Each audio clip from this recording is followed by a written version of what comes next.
नमस्कार, मैं हूं भूपेंद्र सोनी देवराई। स्वागत करता हूं आप सबका। जमाना अल्फा बीटा गामा का और टाइम हो गया हेडलाइन हंगामा का। शुरू करते हैं। डोनाल्ड ट्रंप ने इटली की पीएम मेलोनी की तारीफ की। ट्रंप ने यहां तक कह दिया कि मेलोनी को वो पसंद करते हैं। देखो भाई, ट्रंप वही कह रहे हैं जो हमारे यहाँ सोशल मीडिया के रेलवे विभाग के डेली वेजेस वर्कर कहते हैं। इस बात पर मेलोनी ने रिप्लाई दिया, उर्फांसो दुर्सांस कुर्विसांसी दुरुत्री मोरसी तुरसांसा।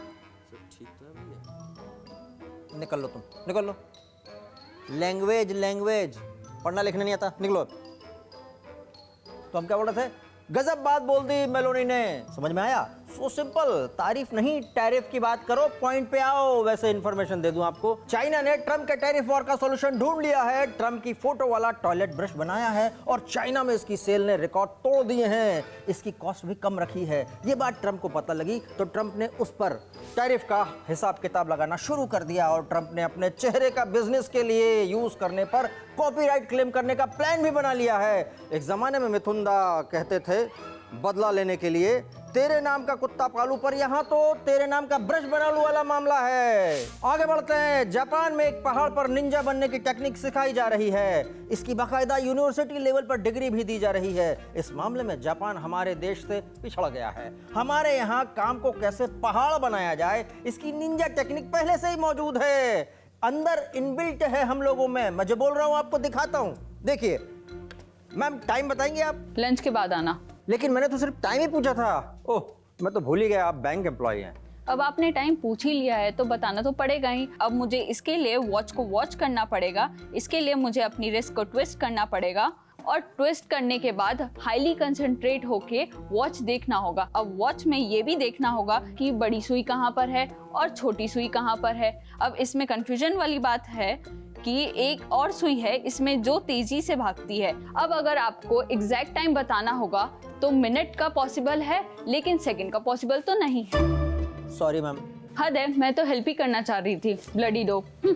देखा कैसे छोटे से काम को कितना बड़ा पहाड़ बना देते हैं लोग। मेरठ में एक बंदे ने 20 साल की लड़की पसंद की, शादी फिक्स हो गई, बारात आने तक मामला सेट था, दिमाग में वही दुल्हन थी। निकाह के वक्त कोई दूसरे के नाम पर कबूल पूछा गया, तब पता लगा कि लड़की कोई और है। फिर यह भी पता लगा कि जिसको देखा था वो तो उस 20 साल की लड़की की माँ है। फिर शादी का लड्डू RDX बनके टूटा जब पता लगा कि जिसको कबूल है कहा वो 45 साल की है। लड़के के भाई और भाभी ने ही ये पूरा खेल रचा था। बंदा थाने पहुंचा कि नहीं करनी शादी, पर 3 दिन बाद दोबारा थाने पहुंचा और बोला अब कबूल है। सोचो 3 दिन में ऐसा क्या कौन सा लॉलीपॉप मिल गया होगा जिससे बंदे ने 45 में 2020 का स्कोप ढूंढ लिया।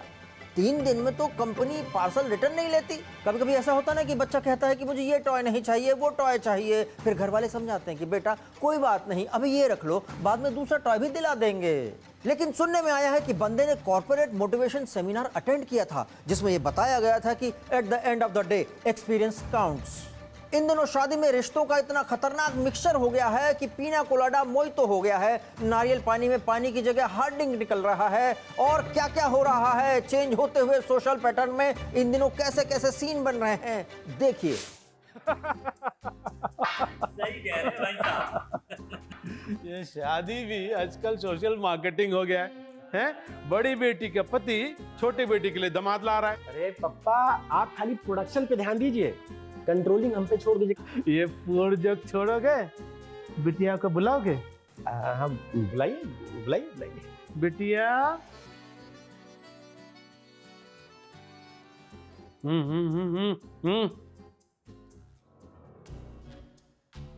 पापा मुझे लड़की पसंद है। पसंद तो मुझे भी है, थोड़ा कंट्रोल कर, कंट्रोल।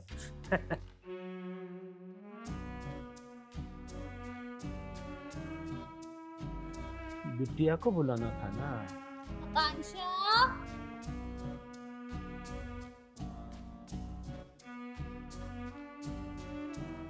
अरे जीजू, टमी तो अंदर कर लो। लीजिए ना, लीजिए ना। बैठे बैठो बैठो।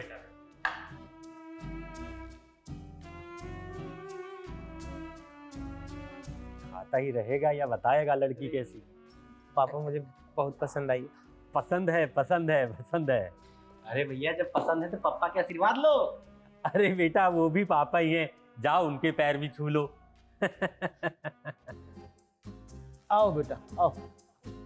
पापा जूता खोल लें। अरे कोई बात नहीं बेटा, कुछ लोग दिल खोल के आशीर्वाद देते हैं, ये जूता खोल के दे रहे हैं। बचपन में मैंने भी तो तुझको दिया था, भूल गया?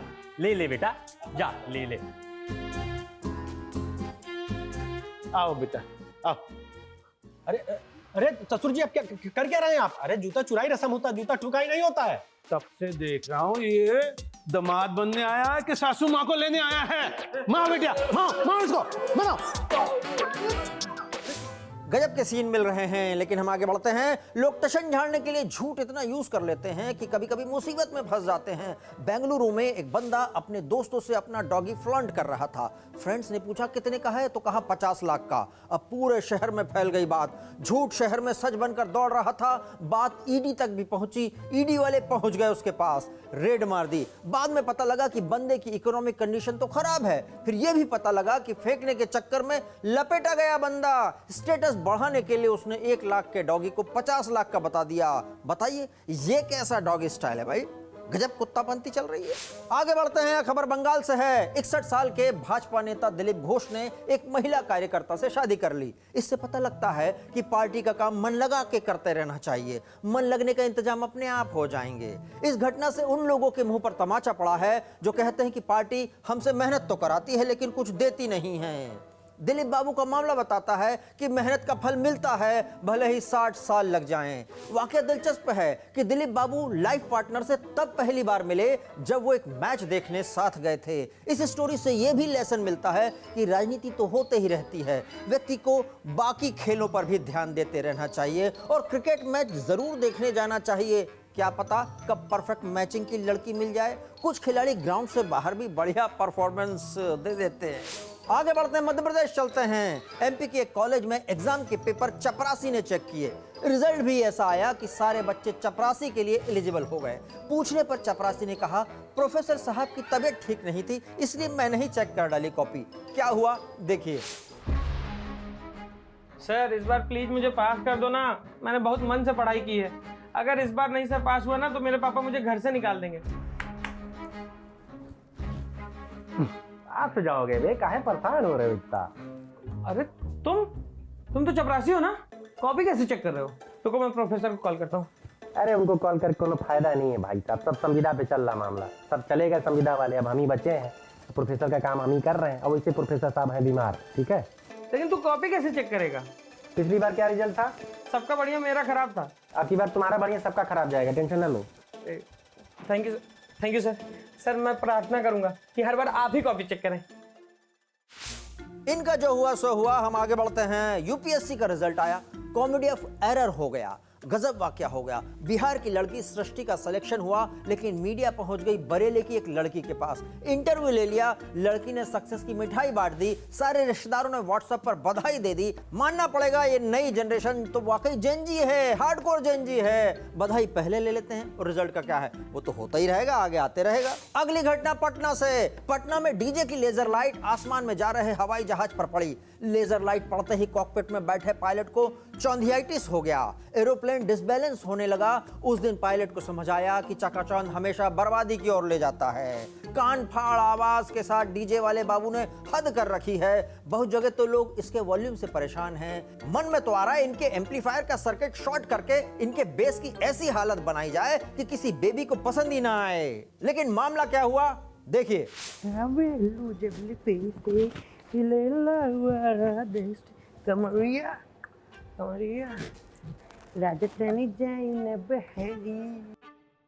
अबे पागल हो क्या जो चाय गिरा दिया? अरे ये कुछ भी नहीं ब्रो, हम तो फ्लाइट गिराने की शक्ति रखते हैं। अभी कल ही मेरे डीजे लाइट ने फ्लाइट और पायलट दोनों को हिला दिया है ब्रदर। अच्छा वो कल वो तुम ही थे जिसने मुझे और मेरी फ्लाइट को दोनों को हिला दिया था। हीरा बेटे। आज के शो में इतना ही था ड्रामा। अगली बार फिर करेंगे हेडलाइन हंगामा। नमस्कार।